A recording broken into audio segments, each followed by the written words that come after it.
할렐루야. 오늘 우리가 함께 부를 찬송은 찬송가 423장 먹보다도 더 검음입니다. 이 시간 함께 1절로 하나님을 찬양하며 나아가겠습니다.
오늘 하나님이 우리에게 주시는 말씀은 출애굽기 11장 1절로 10절입니다. 여호와께서 모세에게 이르시기를 내가 이제 한 가지 재앙을 바로와 애굽에 내린 후에야 그가 너희를 여기서 내보내리라.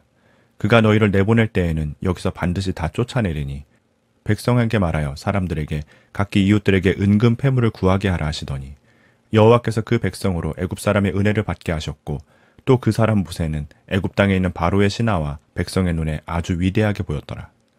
모세가 바로에게 이르되 여호와께서 이와 같이 말씀하시기를 밤중에 내가 애굽 가운데로 들어가리니 애굽 땅에 있는 모든 처음 난 것은 왕위에 앉아 있는 바로의 장자로부터 맷돌 뒤에 있는 몸종의 장자와 모든 가축의 처음 난 것까지 죽으리니 애굽 온 땅에 전무후무한 큰 부르짖음이 있으리라. 그러나 이스라엘 자손에게는 사람에게나 짐승에게나 개 한 마리도 그 혀를 움직이지 아니하리니 여호와께서 애굽 사람과 이스라엘 사이를 구별하는 줄을 너희가 알리라 하셨나니 왕의 이 모든 신하가 내게 내려와 내게 절하며 이르기를 너와 너를 따르는 온 백성은 나가라 한 후에야 내가 나가리라 하고 심히 노하여 바로에게서 나오니라. 여호와께서 모세에게 이르시기를 바로가 너희의 말을 듣지 아니하리라.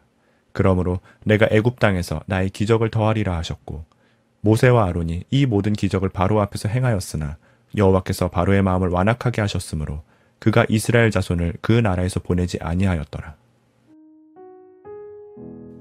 출애굽 과정을 다른 눈으로 바라보면 애굽과 이스라엘 백성 사이에 역전이 발생하는 것을 볼 수 있습니다.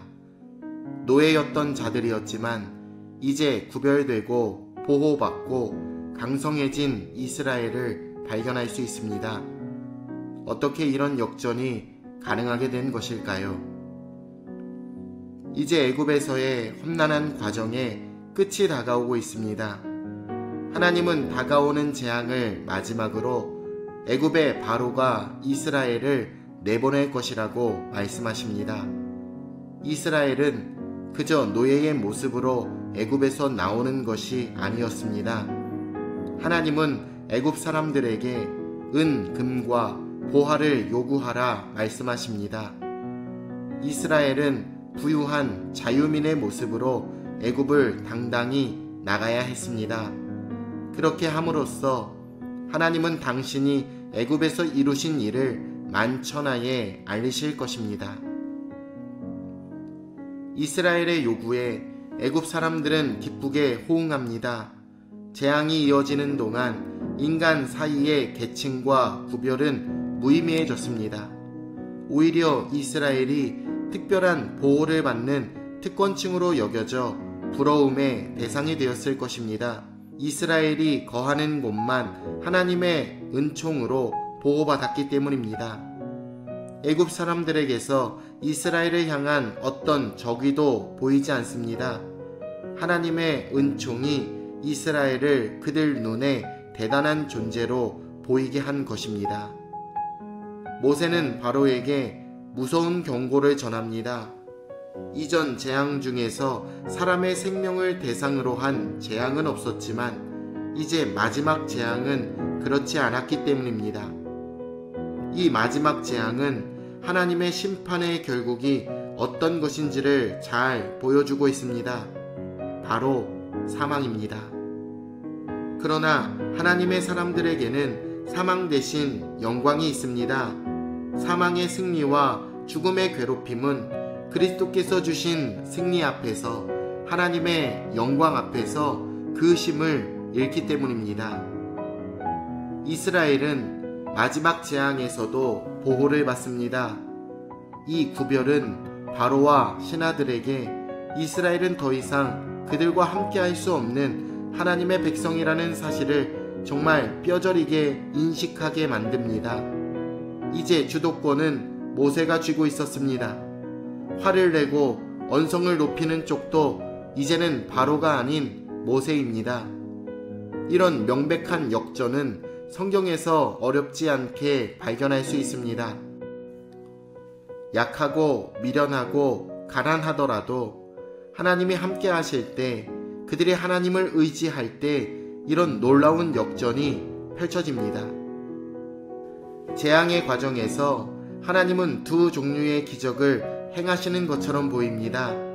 하나는 눈에 보이는 10가지 재앙이었고, 다른 하나는 이런 모든 재앙 속에서도 바로가 여전히 흔들리지 않고 계속 고집을 부리도록 하셨다는 것입니다. 이미 이전 재앙들을 통해서 애굽은 초토화되었습니다.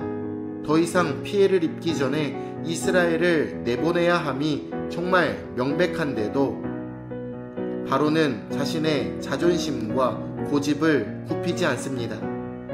세상에서 우리는 이런 아집을 만날 수 있습니다. 그러나 여러분, 당황하실 필요가 없습니다. 우리가 하나님을 의지하면서 의의 길을 걸어간다면 그들의 완고함은 결국 꺾이게 될 것이고 하나님의 능력이 나타나게 될 것입니다. 하나님은 가난한 자와 미련한 자, 비천한 자를 들어 세상의 지혜와 강함을 깨뜨리십니다. 세상은 우리의 부족함을 보지만 그들의 강함은 그리 오래가지 못할 것입니다. 하나님을 의지하며 하나님의 길을 걸어가십시오. 모든 강하고 부하고 지혜로웠던 것들은 마치 바람에 날리는 겨처럼 어느새 사라지게 될 것이고 하나님의 존귀하심이 우리와 함께하여 주실 줄로 믿습니다. 오늘도 우리의 삶을 역전시킬 우리 하나님을 바라보며 오직 믿음으로 살아가는 우리 금천중앙침례교회 모든 성도님들 다 되시길 예수님의 이름으로 축원합니다. 내일 뵙겠습니다.